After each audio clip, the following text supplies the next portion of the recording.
नमस्कार साथियों। तो आज की इस वीडियो में हम लोग पढ़ने वाले हैं भारत को एक नजर में देखेंगे। यहाँ से भारत से जो इम्पोर्टेंट क्वेश्चन बनता है कि हमारा देश जो है वह एक प्यारा सा देश भारत है और हर एग्जामिनेशन में चाहे बात करें टीचर की भर्ती की, पुलिस की भर्ती की, रेलवे की भर्ती की, तो हर एग्जामिनेशन में जो है 1 से 2 नंबर का क्वेश्चन यहाँ से आता है। अगर आप लोग कहीं से भी तैयारी कर रहे हैं बहुत अच्छी बात है, लेकिन आप लोग एक वीडियो यहाँ से जो है वो प्रत्येक दिन आप लोग देखकर जरूर जाइएगा, क्योंकि यहाँ से आप एनसीईआरटी से संबंधित जो भी क्वेश्चन है ना, एनसीईआरटी बेस्ड का जो क्वेश्चन तैयार किया गया है वह इंपॉर्टेंट क्वेश्चन आप लोगों को यहाँ पर सार संग्रह का वन लाइनर क्वेश्चन जो है वो प्रत्येक दिन एक वीडियो आप लोगों को मिलता रहेगा। तो आज की इस वीडियो में हम लोग देखने वाले हैं, जो कि आप लोग पहले ही यहाँ पर देख रहे होंगे कि एनसीईआरटी 2025 का जो इंपॉर्टेंट क्वेश्चन है, जो कि सार संग्रह बुक से लिया गया है और हर एग्जामिनेशन में बात करें तो यहाँ से 2 नंबर आपका एग्जाम का जो है वह पक्का हो जाएगा। और आज जो पढ़ेंगे इस वीडियो में वह भूगोल पढ़ेंगे, और भूगोल में जो है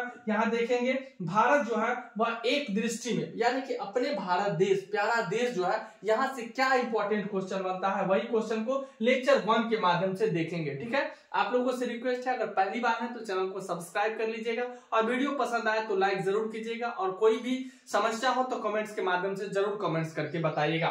तो चलिए अब हम आगे देखते हैं। अगला जो हमारे पास जो है, या जो देख रहे होंगे कि ये हमारा प्यारा जो भारत देश है ना, अपना जो देश है वह कौन सा देश है, प्यारा देश है, वह भारत है ना। ये भारत का ये मानचित्र देख रहे होंगे, इस मानचित्र से भी आप लोगों के लिए इंपॉर्टेंट क्वेश्चन बनता है। जैसे कि आप सबसे पहले पूछा जाए कि आपका जो है ये किस दिशा में कौन सा राज्य है, तो इसके लिए आप लोगों को कुछ नहीं करना है, बस जहां से पूछा जाए दिमाग में बैठा के रखना है कि इस दिशा में ये राज्य है। जैसे हम बात कर लेते हैं कि भारत के पूरब में कौन सा है, तो पूरब में जो है वो अरुणाचल प्रदेश है। लेकिन यही चीज को निकालने के लिए आपको क्या करना है, अगर जैसे ही पूरा पूछा जाएगा तो यहाँ से जो है वह बीच में क्या करना है, एक लाइन खींच देना है। खींचने के बाद आपको इस साइड में देखना है, इस साइड का जो भाग होगा वह पूरब भाग होगा, है ना, और इधर जो होगा वह क्या होगा, वह पश्चिम होगा। तो ईस्ट के बाद क्या हो जाएगा, वेस्ट हो जाएगा, और ऊपर वाला भाग जो है वह नॉर्थ होगा और नीचे वाला जो है वह साउथ होगा। याद रखिएगा, इधर जो कोना वाला जो भाग निकला हुआ है ना, ये कौन सा है,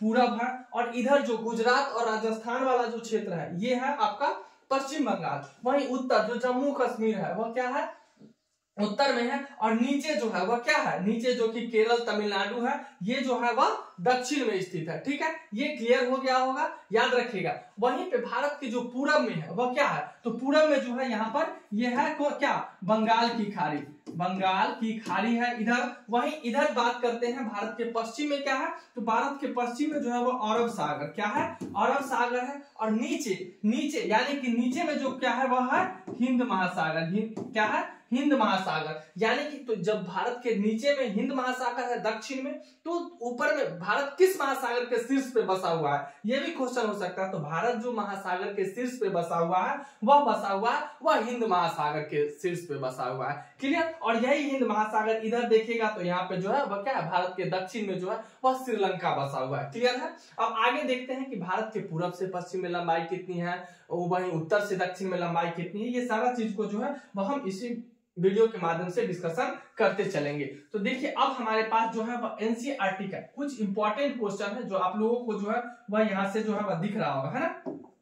तो चलिए अब हम लोग देखते हैं कुछ इंपॉर्टेंट क्वेश्चन जो कि लिया गया है, बिल्कुल एनसीईआरटी बेस्ड है। आप लोग धैर्य बना करके और वीडियो को लास्ट तक देख कर जाइए। ठीक है, आपका एग्जामिनेशन में यहाँ से क्वेश्चन बिल्कुल नहीं छूटेगा। ठीक है, तो देखिए सबसे पहला जो है वह हम लोग जो देश के निवासी हैं, हमारा जो देश है प्यारा सा देश, वह कौन सा देश है, तो वह देश है हमारा भारत। ठीक है, क्लियर हो गया। और अपने देश जो कि भारत देश है, या भारत को अन्य किस नाम से जानते हैं, और सारा नाम होगा जिस नाम से अपने देश को जानते हैं, तो वह कौन कौन सा नाम है ये भी याद रखिएगा, क्योंकि अब क्वेश्चन जो है ना आसान सा नहीं आता है, क्वेश्चन बहुत फंसाऊ आता है ना, टेढ़ा मेढ़ा रहता है। तो देखिए भारत का जो अन्य नाम है वह आर्यावर्त है, दूसरा है जम्बूद्वीप, तीसरा है भारतवर्ष, और चौथा है हिंदुस्तान, और आगे जो है वह क्या है, इंडिया। यानी कि अपने भारत देश को जो है वह हम लोग 5 नामों से जानते हैं। वह 5 नाम कौन कौन सा है, आर्यावर्त, जम्बूद्वीप, भारत हिंदुस्तान और इंडिया, ये 5 नाम से भारत को जानते हैं। वहीं भारत की राजधानी की बात करें तो भारत की जो राजधानी है वह कहाँ है, तो भारत की राजधानी जो है वह नई दिल्ली है। याद रखिएगा, भारत की राजधानी जो है वह नई दिल्ली है। आप लोग सोते उठते बैठते कभी भी कहीं भी रहे, ये वीडियो को एक बार सुन लेना है। यहाँ पे रिपीट क्वेश्चन कराया जाएगा और हमेशा ये क्वेश्चन जो है वह क्वेश्चन का सिलसिला इस चैनल के माध्यम से चलता रहेगा। तो भारत की राजधानी कहाँ है, नई दिल्ली है। वहीं देखते हैं भौगोलिक स्थिति, यानी कि भारत की भौगोलिक स्थिति क्या है, तो भारत की जो भौगोलिक स्थिति है वह उत्तरी गोलार्ध में अवस्थित है। यानी कि भारत जो है वह किस गोलार्ध में है, तो भारत जो है वह उत्तरी गोलार्ध में अवस्थित है। भारत में जो महादेशों की संख्या है वह कितनी है, तो 7 महादेश है। उस 7 महादेश में जो सबसे बड़ा जो महादेश है वह एशिया महादेश है और एशिया महादेश में ही जो हमारा भारत जो है वह स्थित है, किधर, तो उत्तरी गोलार्ध में। ठीक है, अब हम देखते हैं यहाँ पे अक्षांशीय विस्तार, यानी कि भारत का जो अक्षांशीय विस्तार है वह कितना है। इंपॉर्टेंट क्वेश्चन याद रखिएगा, भारत का अक्षांशीय विस्तार जो है वह 8 डिग्री 4 मिनट उत्तरी अक्षांश से लेकर 37 डिग्री 6 मिनट उत्तरी अक्षांश तक जो है वह भारत का जो है वह अक्षांशीय विस्तार है। वहीं देखते हैं देशांतरीय विस्तार कितनी है, तो देशांतरीय विस्तार जो है वह 68 डिग्री 7 मिनट जो है वह पूर्वी देशांतर से 97 डिग्री 25 मिनट पूर्वी देशांतर तक जो है वह भारत का जो है वह देशांतरीय विस्तार है। ठीक है, वहीं पे देखते हैं ज्यामितीय आकार। ज्यामितीय आकार यानी कि भारत जो है वह देखने में कैसा है, भारत का ज्यामितीय आकृति कैसा है, तो आप देख रहे हो कि भारत की जो ज्यामितीय आकार है वह कैसा है, चतुष्कोणीय है। चारों तरफ से हमारा भारत देश जो है वह कोना कोना निकला हुआ है। आप लोग देख रहे होंगे ऊपर वाला भाग जो है वो बिल्कुल एम के जैसा है, इधर ऐसे है, फिर नीचे भी कोना है, फिर इधर भी आकर फिर ऐसे करके फिर ऐसे करके। अब देखिए ये क्या है, चारों साइड कोना है ना, तो इसलिए हमारा भारत की जो आकृति है वह बिल्कुल चतुष्कोणीय आकृति है। भारत कैसा देखने में लगता है, चतुष्कोणीय लगता है, चारों तरफ से कोना दिखाई देता है। क्लियर है। अब देखते हैं यहाँ पर कि मानक समय, यानी कि मानक समय क्या है, तो 82.1/2 डिग्री पूर्वी देशांतर। वहीं इलाहाबाद के समीप मिर्जापुर का समय जो है वह ग्रीनविच मध्य समय से 5 घंटा 30 मिनट जो है 5 घंटा 30 मिनट जो है वह आगे चलता है। वहीं 82.1/2 डिग्री पूर्वी देशांतर भारत के 5 राज्य उत्तर प्रदेश, मध्य प्रदेश, छत्तीसगढ़, उड़ीसा एवं आंध्र प्रदेश से होकर जो है ये गुजरती है। क्लियर है। अब आगे हम लोग देखते हैं, यहाँ पर ये काफी इंपॉर्टेंट क्वेश्चन है जो देख रहे होंगे, भौगोलिक विस्तार, यानी कि भारत का भौगोलिक विस्तार कितना है। ठीक है, तो देखिए भारत का भौगोलिक विस्तार जो है वह उत्तर से दक्षिण में कितना है, 3214 किलोमीटर। अब देखिए भौगोलिक विस्तार मतलब सीधा समझिए ये लाइन जहां पूछा जाए उसको प्लस में मार देना है। अब क्या पूछ रहा है, उत्तर से दक्षिण में, यानी कि ऊपर में क्या है, उत्तर है और नीचे जो है नॉर्थ और नीचे क्या है, साउथ। उत्तर और दक्षिण हो गया, तो उत्तर से दक्षिण में जो भारत की लंबाई है वो कितनी है, 3214 किलोमीटर। 3214 किलोमीटर हो गया उत्तर से दक्षिण में।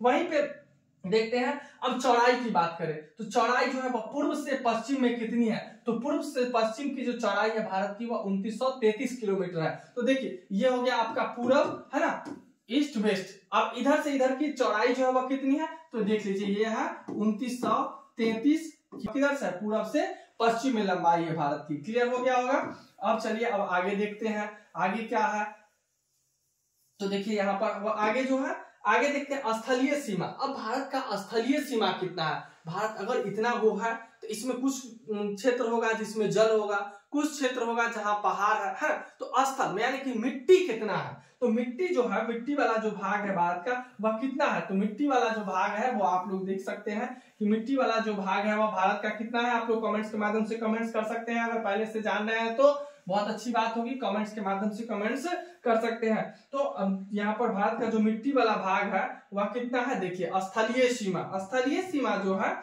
वह है 15,000, ठीक है, 15,106.7 किलोमीटर जो है वह भारत का स्थलीय सीमा है। स्थलीय सीमा कितनी है, 15,106.7 किलोमीटर जो है जिसपे भारत का स्थल भूमि फैला हुआ है। ठीक है, वहीं जलीय सीमा की बात करते हैं, है ना, तो जलीय सीमा जो है वह कितना है, देखिए भारत में जो जलीय सीमा है वो 7516.6 किलोमीटर, यानी कि जलीय सीमा जो है वह काफी कम है। कितना है? 7516.6 किलोमीटर जो है वह जलीय सीमा है भारत का। ठीक है, अब यहाँ पर देखते हैं प्रादेशिक जलीय सीमा कितनी है। तो प्रादेशिक जलीय सीमा जो है वह समुद्र तट से 12 समुद्री मील तक जो है वह प्रादेशिक जलीय सीमा है भारत का। क्लियर हो गया।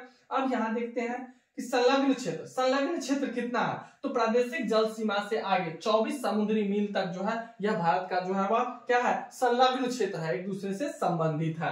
अब आगे देखते हैं यहाँ की जलवायु कैसी है। अब अपने देश का जलवायु आप लोग कमेंट्स के माध्यम से भी कमेंट्स कर सकते हैं कि भारत की जलवायु कैसी है। तो भारत की जलवायु जो है वह बिल्कुल मानसूनी जलवायु है। कैसी जलवायु है? मानसूनी जलवायु है भारत की। अब देखते हैं भारत का कुल क्षेत्रफल, यानी कि भारत जो फैला हुआ है वह कितना दूर में फैला हुआ है। तो याद रखिएगा 32 लाख वर्ग किलोमीटर में। ठीक है, ये मुरकट्टी याद करने का तरीका है, लेकिन पूरा जब एग्जैक्ट पूछा जाए तो देखिए भारत का जो क्षेत्रफल है वह 32,87,263 वर्ग किलोमीटर में भारत जो है वह पूरा फैला हुआ है। यानी कि कितना दूर में? 32 लाख वर्ग किलोमीटर में भारत फैला हुआ है। अगर 33 लाख ऑप्शन में रहे, 32 लाख न रहे तो 33 लाख मानना है, क्योंकि 32,87,263 वर्ग किलोमीटर में भारत फैला हुआ है। वहीं अब देखते हैं, देखिए अगला क्वेश्चन है विश्व के कुल क्षेत्रफल का प्रतिशत कितना है। यानी कि पूरा जो दुनिया है इसमें, देखिए क्वेश्चन क्या है, विश्व के कुल क्षेत्रफल का प्रतिशत कितना है। तो पूरा जो दुनिया है, पूरा जो दुनिया है जिसमें सारा देश फैला हुआ है, उसमें से भारत कितना दूर में फैला हुआ है। तो कुल जो भौगोलिक क्षेत्र होगा वह कितना है?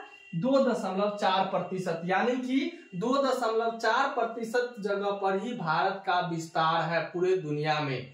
ठीक है, क्लियर हो गया होगा। अब आगे उम्मीद है कि आप लोगों को समझ में आ रहा होगा। आ रहा है तो कमेंट्स करके बताइए और वीडियो को जरूर लाइक कर दीजिएगा।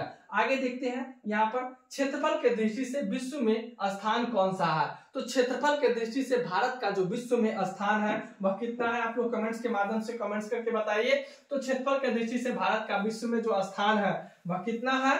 तो क्षेत्रफल के दृष्टि से भारत का विश्व में जो स्थान है वह है 7वां स्थान पे। हमारा देश जो है वह क्षेत्रफल के दृष्टि से 7वां स्थान पे जो है। ठीक है, क्षेत्रफल के दृष्टि से क्या स्थान पे है? 7वां स्थान पे है हमारा देश भारत। क्लियर। अब देखते हैं कुल जनसंख्या के दृष्टि से देखा जाए तो भारत की जनसंख्या जो है वह कितना है। तो भारत की जो जनसंख्या है आप यहाँ पे देख रहे होंगे, इधर से पढ़िए, इकाई, दहाई, सैकड़ा, हजार, 10,000, लाख, 10 लाख, करोड़, 10 करोड़, अरब, यानी कि 1 अरब 21 करोड़ 8,54,977 टोटल जनसंख्या है। यानी कि बात करें तो कितना हो जाएगा? 1 अरब 21 करोड़ हमारे देश की टोटल जनसंख्या है, जो कि विश्व की कुल जनसंख्या का 7.5% जनसंख्या जो है वह कहाँ निवास करती है? हमारे देश भारत में। टोटल जो विश्व की जनसंख्या है उसका 17.5%, यानी कि 17.5% जो है वह जनसंख्या कहाँ है? हमारे सिर्फ भारत में ही जनसंख्या है। क्लियर हो गया। अब चलते हैं आगे, जनसंख्या के दृष्टि से विश्व में स्थान। जनसंख्या के दृष्टि से हमारे देश का कैवा स्थान है विश्व में? तो दूसरा स्थान जो है, ये जनगणना 2011 के अनुसार है। 2011 जनगणना के अनुसार जो है वह विश्व जनसंख्या के दृष्टि से विश्व में हमारे देश का स्थान जो है वह दूसरा है, लेकिन प्रथम स्थान पे जो है वह चीन आता है। लेकिन अब अगर आगे जनगणना हो गया तो हमारा देश जो है वह चीन को पछाड़ते हुए जनसंख्या के दृष्टि से जो है वह आगे हो जाएगा। क्लियर। लेकिन अभी फिलहाल हमारे देश का स्थान जो है जनसंख्या के दृष्टि से दूसरा है, पहला स्थान पे चीन है। वहीं देखते हैं पुरुष जनसंख्या। अब पुरुष कितने हैं हमारे देश में? तो इधर से देखिए, सैकड़ा, हजार, 10,000, लाख, 10 लाख, करोड़, 10 करोड़, यानी कि 62,32,70,258 जो है वह हमारे देश में पुरुषों की संख्या है। वहीं महिलाओं की संख्या को देख लेते हैं। तो महिला की जो संख्या है वह 58,75,84,719 जो है वो महिलाओं की संख्या है। क्लियर। अब देखते हैं ग्रामीण जनसंख्या कितनी है। तो ग्रामीण यानी कि गांव में कितने लोग रहते हैं। टोटल जो जनसंख्या है उसमें से गांव में कितने लोग रहते हैं। तो गांव में जो लोग रहते हैं वह देखिए यहाँ पर 83.7 करोड़ लोग जो है वह गांव में निवास करते हैं, जो कि परसेंटेज के हिसाब से देखा जाए तो 68.8% लोग जो है वह गांव में निवास करते हैं। वहीं पे आप लोग कमेंट्स करिए कि कितने लोग शहर में रह रहे हैं। ठीक है। कमेंट्स के माध्यम से आप लोग बताइए कि कितने लोग शहर में रह रहे हैं। आप लोग हाथ उठाइएगा कि हम लोग शहर में रह रहे हैं, ठीक है। तो गांव में जो टोटल जो जनसंख्या रहती है वो कितना 83.37 करोड़ जो है वह जनसंख्या गांव में निवास करती है। वहीं शहरी जनसंख्या की बात करें तो 37.71 करोड़ है ना। 37 करोड़ लोग जो है वह कहाँ रहते हैं, शहर में रहते हैं, जिसका जो टोटल हम लोग देखें तो परसेंटेज के हिसाब से 31.16% लोग जो है वह कहाँ रहते हैं, शहर में। अब देखिए दशकीय जनसंख्या वृद्धि दर कितनी है। तो जो जनगणना हम लोग के देश में होता था वह पहले 10 वर्ष पे होता था, लेकिन अभी कोविड की वजह से नहीं हो पाया है। तो जनसंख्या में जो वृद्धि होता है वह 17.64% जनसंख्या जो है वह प्रत्येक 10 वर्ष पर जो है यह वृद्धि होते रहता है। अब देखते हैं लिंगानुपात की दृष्टि से बात करें तो प्रति 1000 पुरुष पे है ना 1000 पुरुष पर जो है वह 943 ही महिला है। बाद बाकी कमंडल लेके घूमिएगा है ना, इसीलिए पढ़ाई कर लीजिए समय रहते हुए। तो यहाँ पर देखिए लिंगानुपात प्रति 1000 पुरुषों पे जो संख्या है वो कितना है 943 ही महिला है। बाद बाकी जो इधर बच जाते हैं देख लीजिए उधर 50 और 7 है ना, 57 लोग जो है वो अपना ऐसे ही घूमते रहिएगा। वहीं पे शिशु लिंगानुपात की जो बात करें तो शिशु लिंगानुपात जो है वह 918 प्रति 1000 पुरुषों पर है, ठीक है। वहीं पे जनसंख्या घनत्व की बात करें तो जनसंख्या घनत्व जो है वह 382 व्यक्ति पर वर्ग किलोमीटर रहते हैं। प्रति वर्ग किलोमीटर में कितने लोग रहते हैं भारत में, तो 382 लोग जो है प्रति वर्ग किलोमीटर में निवास करते हैं। क्लियर हो गया। अब आगे देखते हैं। अब आगे जो क्वेश्चन है अगर धीमे हैं तो आप लोग कमेंट्स के माध्यम से बताइएगा तो आगे इसको और तेज कर दिया जाएगा। देखिए कुल साक्षरता दर की बात करें तो कुल साक्षरता दर जो यानी कि पढ़े लिखे लोग कितने हैं भारत में, तो पढ़े लिखे लोगों की संख्या जो है वो 74.04% लोग जो है वो भारत में पढ़े लिखे लोग हैं। जिसमें से देखें तो पुरुष साक्षरता दर जो है वह 82.14% जो है यानी कि 82.14% लोग जो है वह पुरुष पढ़े लिखे हैं। वही महिला की बात करें तो महिला की साक्षरता दर आज भी कम है जो कि 65.46% है। लेकिन अब जो है बेटी पढ़ाओ बेटी बचाओ का नारा चल रहा है, जिसमें ज्यादातर बेटियां जो है वो आगे अब निकल रही है। आगे जनगणना होगा तो ये जो है वो काफी आगे बढ़ेगा, ये बहुत अच्छी बात है। वहीं देखते हैं अनुसूचित जाति जनसंख्या कितनी है। तो अनुसूचित जाति की जो जनसंख्या है वो परसेंटेज के हिसाब से देखा जाए तो 16.6% है। लेकिन टोटल देखा जाए तो देखिए 11,000 10,000 लाख 10 लाख करोड़ यानी कि 20 करोड़ लोग जो है जो कि अनुसूचित जाति के लोग हैं, 20 करोड़ लोग, ठीक है। वहीं अनुसूचित जनजाति के लोग कितने हैं, तो अनुसूचित जनजाति के लोग की बात करें तो यहाँ पर देखिए 11,000 10,000 लाख 10 लाख करोड़ 10 करोड़ यानी कि 10,42,81,034 लोग जो है वह अनुसूचित जनजाति में आते हैं। इतने लोग भारत में निवास करते हैं। वहीं देखते हैं राज्यों की संख्या। अब भारत में टोटल राज्यों की संख्या कितनी है, तो भारत में जो है वह टोटल जो राज्यों की संख्या है वह कितनी है 28 राज्य है टोटल भारत में। क्लियर हो गया।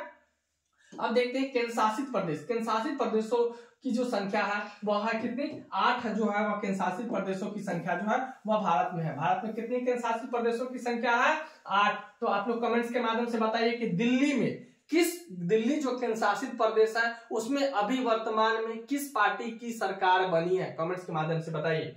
और उस दिल्ली के अब नए मुख्यमंत्री कौन बने हैं, आप लोग कमेंट्स के माध्यम से बताइएगा कि दिल्ली के नए मुख्यमंत्री अभी 2025 में जो है फरवरी 2025 में दिल्ली के नए मुख्यमंत्री के रूप में कौन बने हैं। क्लियर। अब आगे देखिए। अब यहाँ पर देखिए पर्वतीय क्षेत्र का विस्तार कितना है। अब देख रहा है यहाँ पर कि जो पर्वतीय क्षेत्र है वह कितना है, तो पर्वतीय क्षेत्र जो है वह भारत में कितना है 10.7%।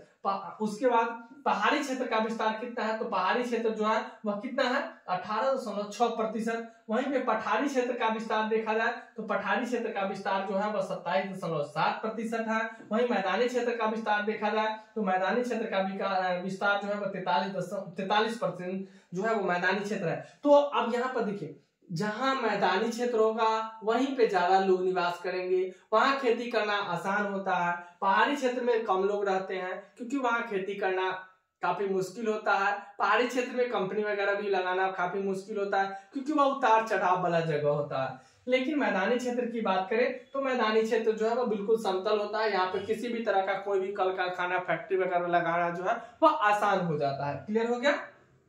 अब देखिए यहाँ पर कर्क रेखा पर स्थित 8 राज्य यानी कि कर्क रेखा पर स्थित 8 राज्य कौन कौन सा है, तो याद रखिएगा मित्र पर गमछा झार, मित्र पर गमछा झार आपको याद रखना है और इसी से सारा जो है वह याद हो जाएगा। तो कर्क रेखा पर स्थित 8 राज्य है, गुजरात, राजस्थान, मध्य प्रदेश, छत्तीसगढ़, झारखंड, पश्चिम बंगाल, त्रिपुरा और मिजोरम। ठीक है, ये 8 राज्य है जो कि कर्क रेखा भारत के जो बीचों बीच गुजरती है, जो कि किधर से, पश्चिम से पूर्व की ओर गुजरती है। तो इस पर याद रखना है कौन कौन सा राज्य। मित्र पर गमछा झार, देखिए याद रखिए, मित्र पर गमछा झार, है ना। अब देखिए, मी से मिजोरम, त्र से त्रिपुरा, ठीक है। मित्र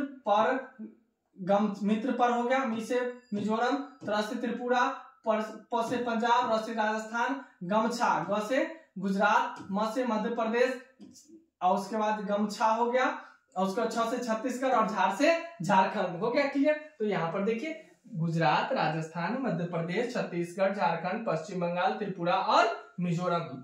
अब देखते हैं यहाँ पर कि समय रेखा पर स्थित 5 राज्य है, जो कि कौन कौन सा है। देखिए, समय रेखा पर स्थित जो 5 राज्य है, याद रखिएगा, उत्तर प्रदेश, मध्य प्रदेश, छत्तीसगढ़, उड़ीसा और आंध्र प्रदेश। ये सब जो है वह समय रेखा पर स्थित राज्य है। समय रेखा पर स्थित कौन सा राज्य है, ये नया टॉपिक है ना। यहाँ से क्वेश्चन जो है आगे एग्जामिनेशन में बन सकता है। अगर आप लोग टीचर का तैयारी कर रहे हैं तो देख लीजिए, समय रेखा पर स्थित राज्य जो है उत्तर प्रदेश, मध्य प्रदेश, छत्तीसगढ़, उड़ीसा और आंध्र प्रदेश है। ठीक है, अब देखिए, अब अगला क्वेश्चन क्या है।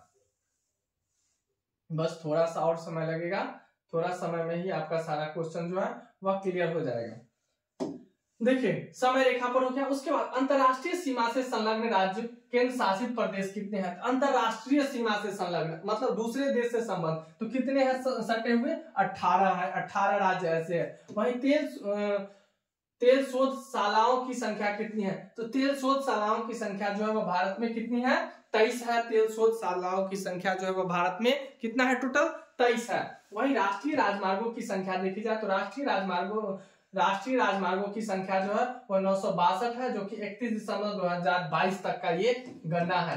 राष्ट्रीय राजमार्गों की संख्या 962 है। ठीक है, बड़े बंदरगाहों की संख्या कितनी है, तो बड़े बंदरगाह मतलब जो है वह कितना है, इसका संख्या 13 है। बंदरगाह यानी कि जहां पर पानी के रास्ते जो है, समुद्र के रास्ते जो है, पानी या जहाज से जो है वह सामान को लाया और ले जाया जाता है, और जहां पर जो रुकता है उसी को बंदरगाह बोलते हैं। जैसे रेलवे ट्रेन जहां रुकती है उसको रेलवे स्टेशन बोलते हैं, साइकिल जहां लगाते हैं उसको साइकिल स्टैंड बोलते हैं, जहां बस रुकती है उसको बस पड़ाव बोलते हैं। उसी तरह जहां पे पानी जहाज रुकता है उसको बोलते हैं बंदरगाह। तो बंदरगाहों की संख्या कितनी है, बड़े बंदरगाह 13।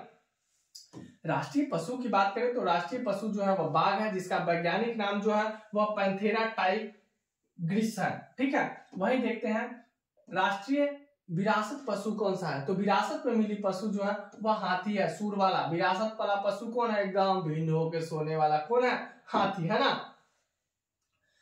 अब देखिए, राष्ट्रीय पक्षी, तो राष्ट्रीय पक्षी कौन है, राष्ट्रीय पक्षी मोर है, जिसे सब लोग आप लोग जानते ही होंगे। मोर का वैज्ञानिक नाम जो है, ये याद रखिएगा, ये इंपॉर्टेंट है, पावो क्रिस्टेटस जो है वह मोर का वैज्ञानिक नाम है, पावो क्रिस्टेटस।